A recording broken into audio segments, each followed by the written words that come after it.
Hello, I am live, going live right now. So how are you guys? It's Friday night and it's Ask a Question night. Well, after weeks and weeks and months on Facebook asking for questions, on Tuesday night during the conversation, nobody ever sent me a question. And now I got questions today. I got questions galore. So I have a lot of questions to answer. Some of them are tough. I never expected such tough questions coming from anybody to me. But you know what they say, you always get what you ask for. So after doing it several times, the questions came up. And here I am. So I had a really tough one. And my philosophy, my belief is that you handle the tough ones first. So I decided to take this one on. It's a tough question. Somebody sent it to me. I just got it not too long ago. And I've decided this is the one I'm going to answer first. So here we go. That question is, hello Esmeralda, how are you? How would you heal a broken heart from childhood? So when I read that question, I took a deep breath and I said, how do you heal a broken heart from childhood? So I dug deep, went into my resources, which is the inside person, and I thought for a moment, if your heart was broken in childhood, you absolutely had nothing to do with that. That is not, knowing that is not going to cause you to heal it. That is not going to cause it to heal. So how do you heal a broken heart from childhood? That is not going to be the thing. Hi, Yoko. Hi, Rai. Hi, Rai makes me cry. So I know for sure that will not heal the broken heart. Just to tell you, you had nothing to do with that. But realistically, you cannot work with a heart in a realistic or just a regular way. When somebody has a trauma or a situation from childhood where they are hurting in adulthood because of something they had no control about, because of something they did not create, because of something they did not start, because of something they didn't expect. They had no idea what was coming at them. I cannot tell them to go back and talk to the people that caused that hurt, because they themselves maybe was already hurting more than you when they caused you the hurt. And perhaps they're still hurting. They might look at you, they might cry and say they're sorry. But the only thing I know for sure that works is going deep within you and realizing you have to ask the God you believe in, the universe, whoever it is you believe that's greater than you for guidance, and ask that. We have a prayer called the Serenity Prayer. But the prayer is not the entire prayer you have to use in this situation. You have to just stop. Grant me the serenity to know what I cannot change. Grant me the serenity to know what I cannot change. You cannot change what has happened. So grant me the serenity to accept it. I cannot change it, so this is where I am. No. Your next step, guide me and show me how it is, what I can do to heal myself. What can I do? I know I have forgiven the situation, but I cannot forget it. And it's just so funny that last week somebody had a conversation with me about that. And they were saying to me, you can forgive, but you also must forget. And I said, you can forget if you have Alzheimer's. You can forgive and you can still remember the experience. You have to, because it's part of your past, it's there. So don't expect to forget it. Expect to realize you are more than your experiences. You are more than what happened to you. You are better than that. You've gotten yourself from that situation, and today you are an adult. You're an adult that is hopeful, that has faith, that has belief, that has love, and is full of understanding. So when you sit there and you say to yourself, I was hurt as a child, because your question to me was, how would you heal a broken heart from childhood? So you were hurt from a child, and you were not an adult. You did not create it. You did not instigate it. You didn't go searching for it. Somebody who was hurting a million times more than you decided the only way to feel better is to hurt you, to break your heart, to make what they did cause you to have that broken heart. You can forgive them. You can send love to them. And if you can learn to realize where they are, one of the practices I do before I go to bed at night, I sit and I actually connect with my heart. I try to feel my heartbeat. You know, you can hear it, you can, or whatever. Sometimes I can hear it. And from there, I send love. And you have to send that love. You have to actually see the word love leaving you and going towards that person or that situation.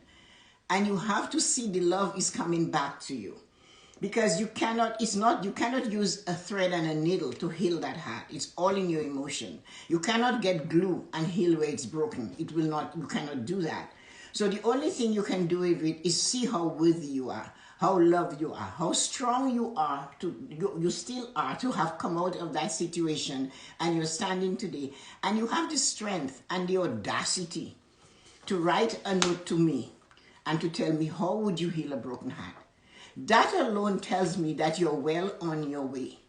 Because if you didn't have hope and faith that there's one thing I can say to you tonight that will give you another step to healing your heart, you would not do that. So you're already 99.9% there. The other percent though is you. The other 0.1 is you believing who you are. You who believe in that you can do that. I had the strength to write to this woman I don't know and ask her that question. So, as I said, this was a tough one. I did go into prayer for a bit. I did meditate on it for a bit. And I said, teach me, show me what I can say to this person today. And what I can say to you today, number one, you did not do it. You did not instigate it. You couldn't control what was going on to you. You were a child. The person that hurt you was hurting even more than you. You know that. But one of the things you can do is to say, grant me the serenity to accept I cannot change that, but I can move away from it, knowing I am whole, I am complete, I am great, I am magnificent. I am that person that is trying to do better. I am that person that if I see somebody experiencing that, I will step in and say, no, don't do that. I will be that person who when they're experiencing something like that, I can share with them. And you have already done that because somebody out there somewhere will have seen this and say, wow, she had the grace to stand up and to say, how can I fix my broken heart? I cannot give you glue.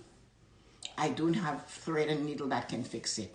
But I can show you how to love first, because the thing we get is what we give. So I can tell you, just saturate the feeling, that broken heart, saturate it with love. If you know of a person caused the love, I don't know what the hurt, what situation it is, I don't need to know. What I need to know from you though, is that can you take love from your heart and see the letter love forming and see your heart shaping the shape of the heart we know and send love from that. Let the love point, just go out, send it out to the universe. If you know the situation, send it out to that situation and expect love will come back to you. And when love comes back to you, you will get that healing. You will feel that serum of love. If there is such a thing, and I know what that is, I experienced it. There's a time if you keep doing that, you keep pointing the love out all the time.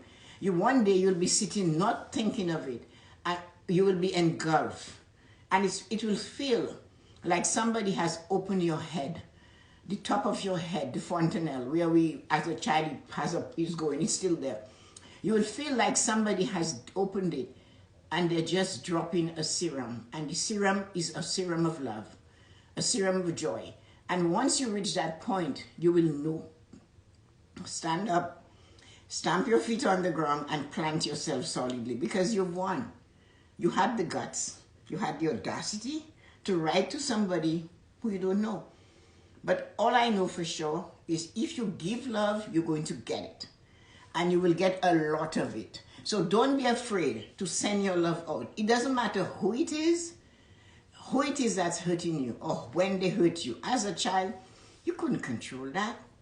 You had nothing to do with it.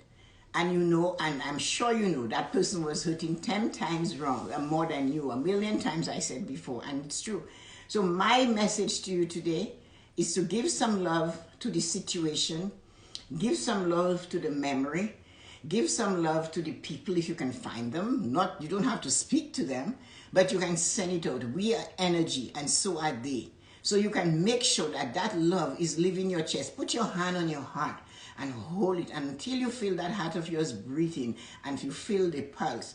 That's when you say, okay, here it comes. And picture in your mind that the love in golden letters, in letters engraved with diamonds, and letters, you know, shining love going out into the world and surrounding that person, surrounding that situation, surrounding everything to do with it. And then breathe deeply and wait, because the love must come back to you. And that's the only way. There is no cure for this. There's no healing for it. That is a thread and a needle. We cannot darn it. We cannot patch it. We cannot glue it together, but we can love it. And we can send love towards it. So this is it. I hope it helped. I hope it gave you one thing. Whoever you are, thank you so much for trusting something so, so delicate, so private with me. And I feel honored. And I hope I had one word that helped you tonight. Just one word. Because that's all I can do. So thank you. So that was my biggest, hardest question for the night. I thought I had questions among those I received. Until, hi Donato, hi Yoko, hi everybody. Thanks for joining. Until I got that one. But I wanted to deal with that one right away, because my belief is the most difficult thing you have to do for the day, that's what you do first. Hi Rosie. So, is there one, my next question, I just got them, I had to write them down. As you guys know, people can read their questions and they can do stuff with it, right? I cannot do that. So I wrote them down. So the one question is there one word you can use to describe you or what you do? Wow. So anyway, it's not one word. It's a word and an acronym. So I've always referred to myself as a human GPS. That's what I say. I always say I'm a human GPS. Tell me where you want to go and I'll take you there. That's all I ask. Just give me a clear picture of what it is you want me to help you do to succeed at, and I will find a way. And if I don't know the answer, especially if it's something that's new, financial, something that's really changing, I will go and find it for you. So that is one of the things. That's why I'm a human GPS. I will give me the information and I'll take you there. And that I know I love to do, so that's easy. So I consider myself, what I do is being a GPS. You feed me and I'll take you there. So I hope that answers that question. The other question you said, somebody said, you said you read every day. Yes, I do. I read from a book every day. I do half an hour of reading, 10 minutes of depressing the reading and going over what I read, highlighting. If you look at my books, they're all highlighted. I highlight and I highlight and I read. I don't read alone. It's like studying, but I read a lot. And the person said, so you read every day. Do you write every day? I do. I write every day. I write for a minimum of 15 minutes a day. You will be surprised if you stand in front of your computer and you put a timer on, how many words you can compose in 15 minutes. So you have to be prepared to do that, and you have to have it. It's some things you must do every day if you want to succeed at what you want to do. This, I write about what I'm going to talk about. I write about things I observe, but I do 15 minutes. And many times 15 minutes will end up being an hour or more. But you can time it, and in 15 minutes, when you first start to write your first 15 minutes, it does not have to be polished. The grammar doesn't have to be perfect. The words don't have to be spelled properly. You just have to put them on the paper. And the next day you can go back for 15 minutes and fix them if you want. But if it continues, then you continue until you've come to the point where you need to go back to read it so you can continue. If you have if you're writing fiction or you have characters, you need to have something, another spot on the side. It's like you're writing with double pages. So you have to put the name of the characters in your story and what they're doing so you can keep the lines flowing properly. Otherwise, you will lose and you won't know if that person that you call Escalgaba or some funny name, what was his or she supposed to do. So yes, I write every day. And this one was funny. Do you have a favorite child? So somebody asked me a question. You have 3 children. Do you have a favorite child? Do I have a favorite child? No. And that is honesty. That is really honest. I have favorite qualities in my children. Some of my children have qualities that I really admire and love. But to say that those qualities, they might have 6 qualities, 3 qualities, there are qualities in them that somebody would think I love them more than the other. I don't. But I love what makes them unique. I grew up where my father wanted us to support each other. And that story is a little bit too long. But anyway, the point is, with my children, no. I can tell you about them a little. I have one daughter that's, the grace maybe came on her head and she never lost grace. So everything about her is graceful. Her conversation is not like mine. She has that charm, that thing, even when she walks. But then yet she's strong. She has a determined kind of effort that is inbred in her. It's like she cannot help it. It's there. But she has that determination. But she does it with such charm. Once she came to the bank to visit me and the VP was going, and he said, wow, who is this angel? Heaven just lost an angel. And I'm looking at him, what angel? He looked and it's my daughter. And he said, did you see her coming in? She's so graceful. But she is. That's who she is. She's always been like that. She speaks the same way. She's very thoughtful. She's caring. She's loving. She loves to share. So there's qualities in her that I like. Then I have Mini-Me, who is Vanessa. Vanessa is my second child. She's a medical doctor, and she is like me. She has very strong qualities. She has the quality that determination. She's a little bit self-centered, which I don't mind at all for what she has to do. Not a little bit. She's self-centered. She likes herself. She knows what she wants, and she goes after it. She's always been like that. So at 2 years old, she would dress herself, and really, she looked like a Christmas tree. I couldn't fight with her at 7:30 in the morning, so I let her choose her own clothes. And she would have purple ribbons in her hair, a yellow sweater, red pants, and green socks with yellow shoes, or I don't know, whatever. So she looked like a Christmas tree. But we wanted her to be her. And she needed to be like that because of the way she did. She went away to school. She just never stopped learning. She's been always on her own thing. She danced to her own drum. In a way, she's just like me. So there are times we had to, as an adult, we knock heads. But then I know she's part of me. Then there's Michael.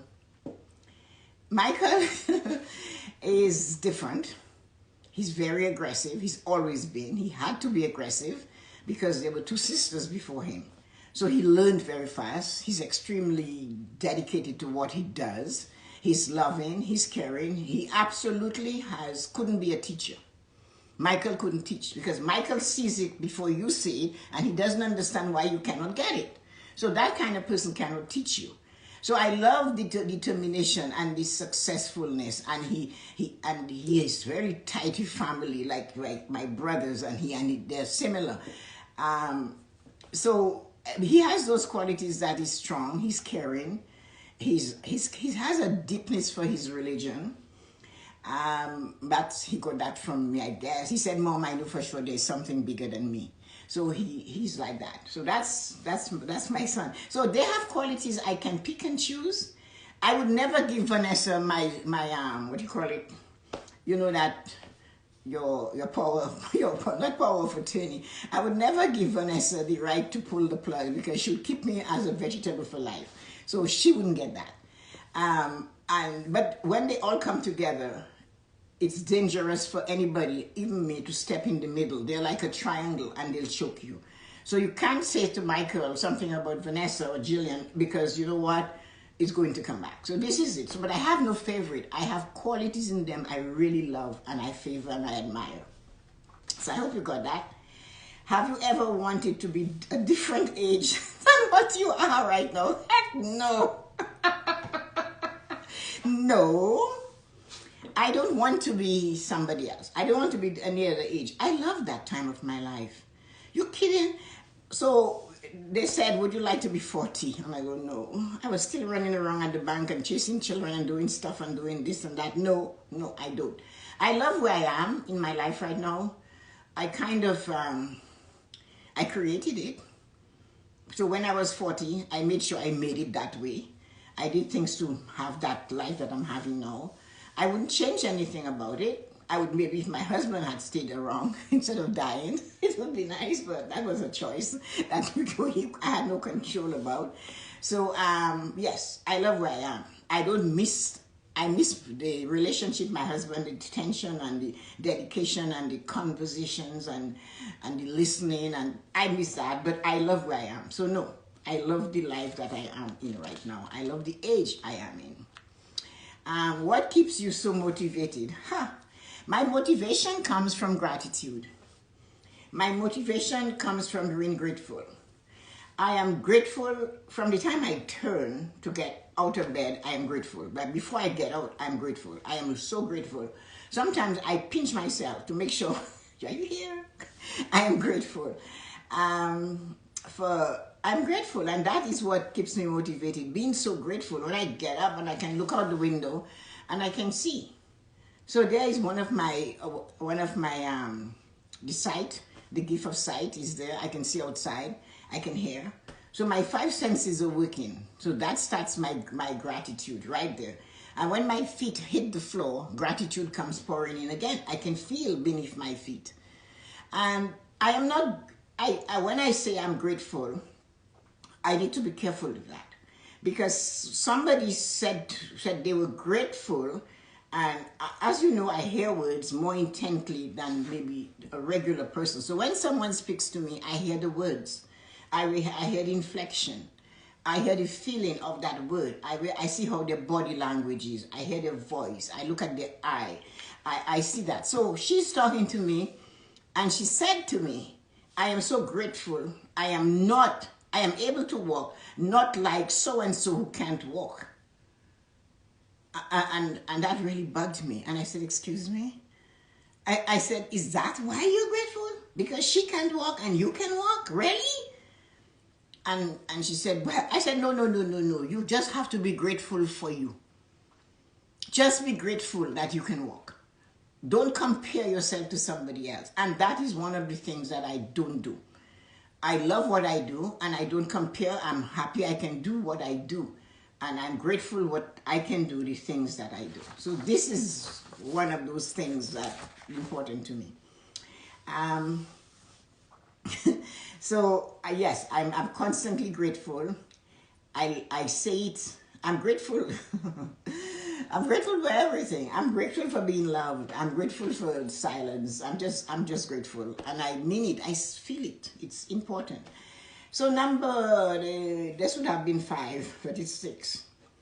I saw your IG live with Chanel last night. She said you were a very hard coach when you coached her. Okay. What did she mean? So the question is, she said I was a hard coach, and you want to know what did she mean by that? Well, if you want to be coached and you have a clear plan for your coaching, you're going to expect the coach to demand certain things of you. Otherwise, whether you pay them or not, they're wasting their time. If you pay them, they're wasting their reputation. So you have paid me to coach you. I am coaching you, and you're not doing what you are supposed to do or what I'm asking you to do. So you won't get the results you're looking for, And you will say you went to coach with Tessa-Marie and she did not give you the results you wanted because she just let you go ahead and do the things how you want. You won't say that though, but you will say that. So you're going to ruin my reputation. So whether you're paying me or I'm doing a free coaching, I expect you to adhere to the rules. I expect you to do what you say, to honor the commitment you have made with me. I am going to give you time. And another thing I do for sure, if you're coaching with me and you're supposed to be at a time to be coached and you don't come, I won't call you and ask you why you didn't come. I don't do that. Whether it's for free or for cash, I don't do that. Because you want the coaching, you should stand up and take it. And you can ask questions and you should know. You are not a child. You're an adult. You figure you need help. So honor the commitment you've made. If you cannot honor a commitment that will take you further than where you are right now, will you honor a commitment to help me if I fell and broke my knee? So you cannot help yourself. So like Maya Angelou said, be careful of somebody who's handing you a shirt when they don't have one. So I am hard on me for doing what I do. Not hard, I'm determined and I'm focused, persistent, persevering. I don't know anything else. So I'm going to demand that of you because to coach somebody, you have to ask them. I don't yell, but when she said hard, what she meant is that we started from it and I said, you need to do this. You have to do this. I'm not recommending it. I'm telling you to get where you want to be, you need to do this. And she would come up to me and say to me, well, I didn't do that. And I said, well, why? You have to have a reason that is stronger than what you didn't do. And so eventually, after about a month, she got it. And if you guys saw the IG Live last night, she's a fabulous woman. She's had her business for a long time. She followed the plans we worked on.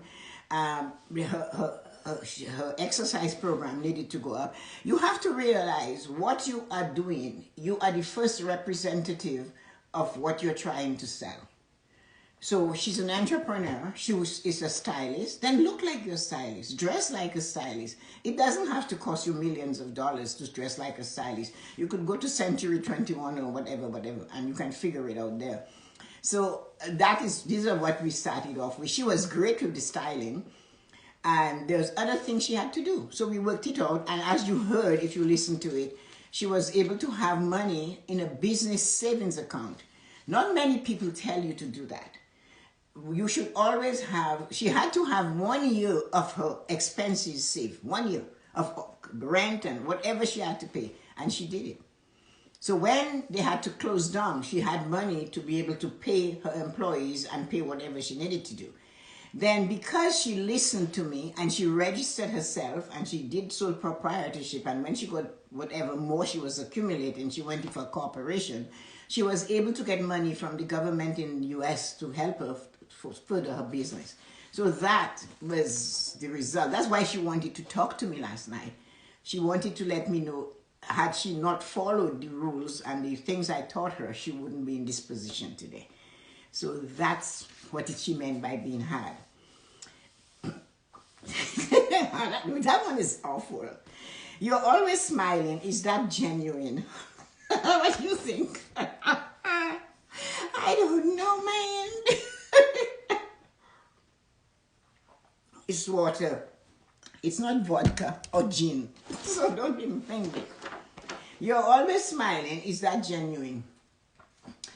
The thing is that, what do I have to cry about? You know what I mean?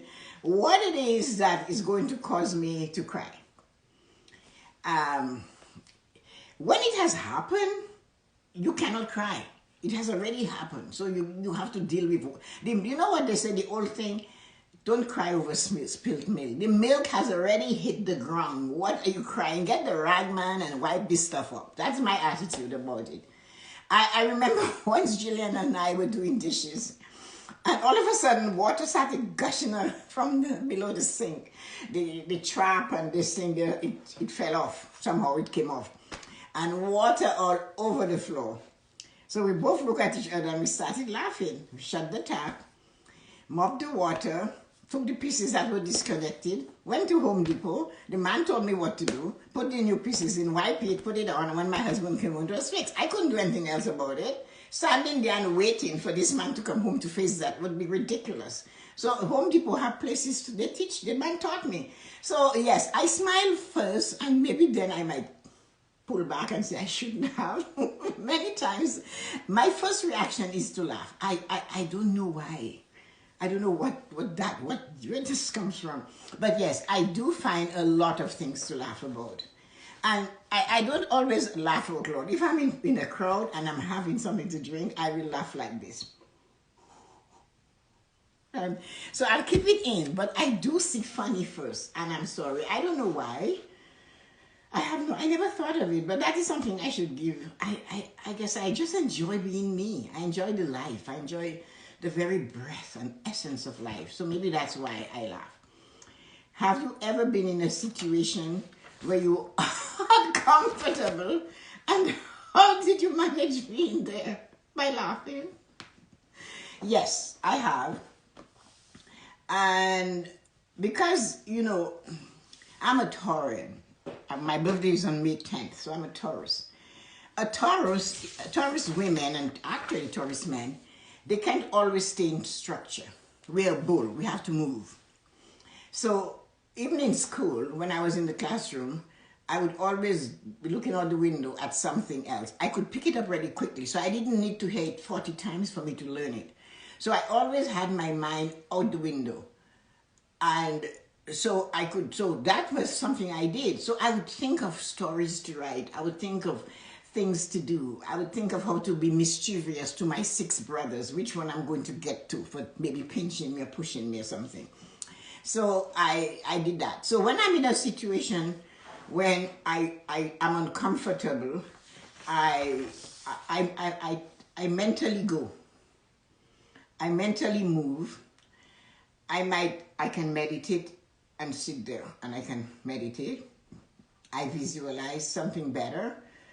I concentrate on my breathing. I smile with my glass to my lips. I don't know. I observe. I really observe. So an uncomfortable situation for me does not hinder me. I use it to my benefit. But the thing I do the most, that I enjoy doing the most, is I observe. I will sit. I always sit upright. I never slouch. I don't know how to. And I observe. I will just look at the participants in the play. And then I could go home and write a story about it. So that's one of the things I do. So that's how I manage. I meditate. I go within. I sit in silence. I observe. I think. I smile inside of me. And then I leave when it's time to go. So that's what happens. Number 8, man, that was so many. I asked for them and I got them all, didn't I? What was your purpose for writing your books? Was it to make money?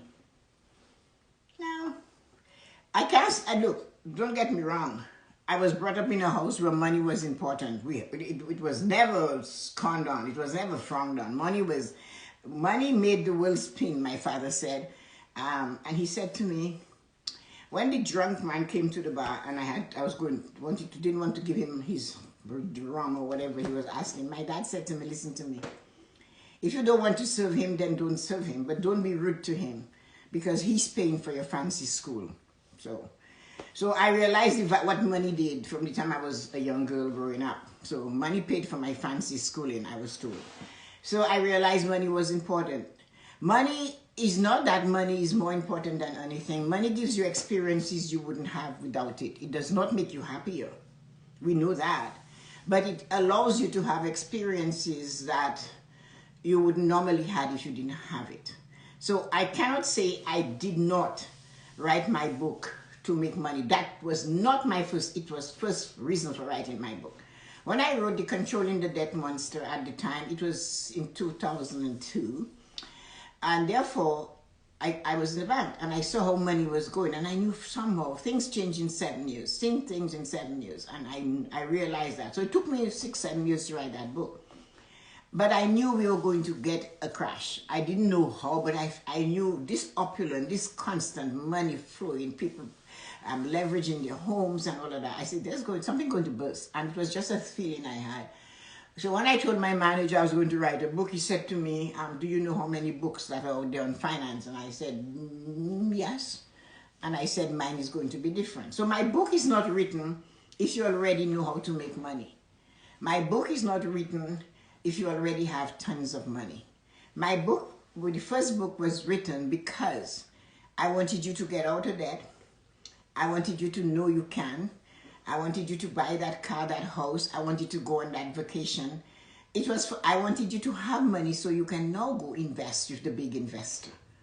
So that's why I wrote my first book. I wanted people to realize you cannot use your home, your family home as a piggy bank forever. So you have to have a plan, put your money aside so that you can go now. So I prepare you to go invest. My job, as I prepare you so that you're out of debt, your debt is manageable or control. That's why it's called controlling.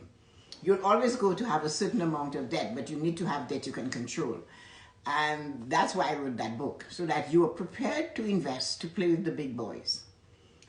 And the second book, The Morning Blessings. The Morning Blessings started because I had to meet my children in the field that they played in, which was texting. So of course, that was another journey. You don't want to go there. So I started sending these text messages. So, and then it became so many to everybody, 100 a day. So then I put them in a book. I wanted to have a tabletop book. Yeah. So that's why I did it. So my sister said to me, if you keep giving out these morning blessings for free, she said, why would somebody buy your book? So my reply to her is that the book is not made to sell me. I am made to sell the book. I am the only one that can sell that book. That book cannot sell me. So giving those blessings out free is not going to stop me from being able to sell my book. And that was my answer to her. I don't know what she did with it. So that's why I wrote the books, because I just felt I wanted to. You talk about silence and stillness to find focus. How did you come to that conclusion? So the question from this person is, you talk about silence and stillness to find focus. How did you come to that conclusion? I came to that conclusion by finding stillness, by wanting that urge. It was something I couldn't think in a crowd. I couldn't think when the world was spinning faster than me. I needed more. I always needed more. I needed more of me. My mom had that habit, and one day we collided at the same time with it. I woke up one morning, I was up on the plantation, I went for vacation, I was up there. I woke up, and the porch around the house goes like this around, and the seat is like 2 feet wide. What you call the ledge? I don't know what that is. I don't know. Anyway, my father built it. So you look up from this way, you see the rising sun. You look behind me, you see the harbor and the setting sun. So I woke up in the morning, grabbed my coffee, and I went and I'm sitting and I'm just looking at the mountain in silence. And all of a sudden, my mom showed up around the corner and she said, "Oh, you too?" And that's all she said to me. So she said to me, "When did you start doing that?" I said I needed to do that when I first had the children. I had to have time. And the way to have that time, I had to get up earlier than my family, earlier than my husband, earlier than the kids. And that gave me half an hour of stillness. And I found out when I took that time, I woke up early to get it. That time was not only to pray, but it was a time to just connect with me. Who am I? Because once you have a family, you're spinning like a flipping top. You're going from pillar to post. You're rushing. Your life has changed. You guys heard that I said my New Year is September 1st. Because September 1st is when Jillian had to go to school. And I noticed since July to August, she's only like 2 feet tall. And she's going to kindergarten. Yet this whole household has turned upside down for this human being. And everything is centered around this person's school. And everything to do with teachers and shots and the doctor. Anyway, you know the drill. So I found that silence and stillness by getting up early so I could be focused, because I always had plans. I always had things I wanted to do. I always had to do better than I am doing every day. I needed to raise my bar. Even when there was turmoil and when there was things happening, I still had a focus on that. I never let go on that dream, that time, that present, that going to get this and what I needed to do. So that's how I came to the conclusion that I needed to find silence and stillness to enable me to be who I wanted to be. I couldn't find it in the maddening crowd. It was not found in the moving of the world, and more so now than ever. We don't have the ding, ding, ding when I was doing this, but we have it now. So it's more important now to take time out. You have to, whether it means you get up at 3 a.m. and you spend 15 minutes just breathing because everybody else gets up at 6. Or you do it before you go to bed, but you need to do that. You need to connect yourself. And that is how I find focus. And that's how I still find focus. So that's it. We have 2 more questions. I'm going to do them all. You said you are Catholic. That one was a little bit funny to read. I didn't prepare answers for those things. I just didn't. You've said you are Catholic, but you talk about meditation. Are you going against the teaching of your faith? Well, I went to Catholic school all my life with nuns as my teachers, so you can imagine what that was like. And you know my personality, so you can imagine what color my knuckles were, because I was always in trouble.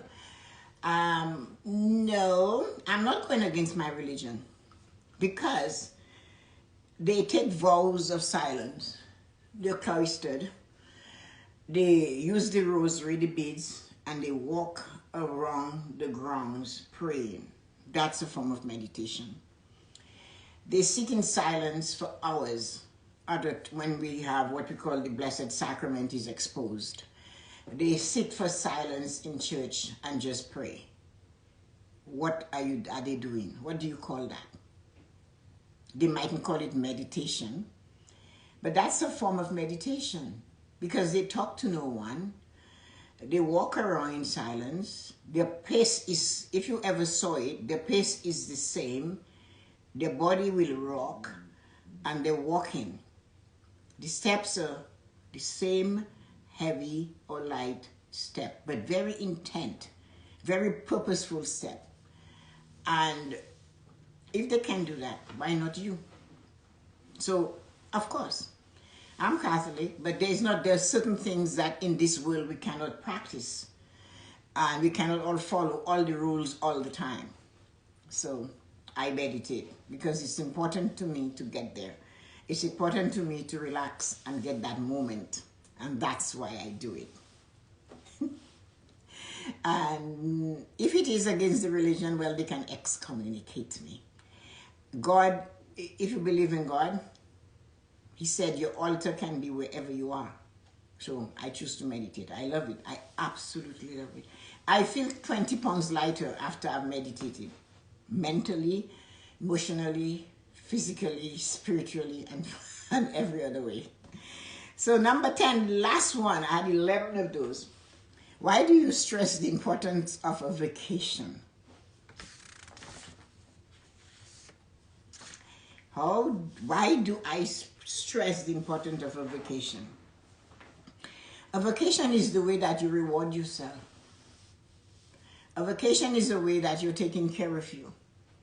A vacation is a way that you acknowledge you are okay and you deserve better than just the norm. A vacation is important if you take it properly. I am not saying you should borrow money to go on vacation. That's why I say you need a vacation account. A vacation account is where you put a certain amount of money bi-weekly for a whole year. Or weekly, whenever you get a check. And at the end of the year, you should have sufficient to go on a vacation. Simple as that. If your vacation means that you're going to go to Niagara Falls for a weekend, then that's your vacation. If your vacation means that you're going to fly somewhere really far, then that's your vacation. If your vacation means that you decided you're going to get the best, have your meal delivered at home, lock the door, turn off the phone, enjoy a glass of wine, and that's all you can afford, then that's a vacation. So if you, as far as I'm concerned, anybody who works and they work for an entire year and you cannot reward yourself by having a week to be you, then that person is not honoring the person who they are. You need to honor you. A vacation is your reward for a job well done. See, you did a good job. A vacation is great. Just think of a vacation that way. It cost $2,000.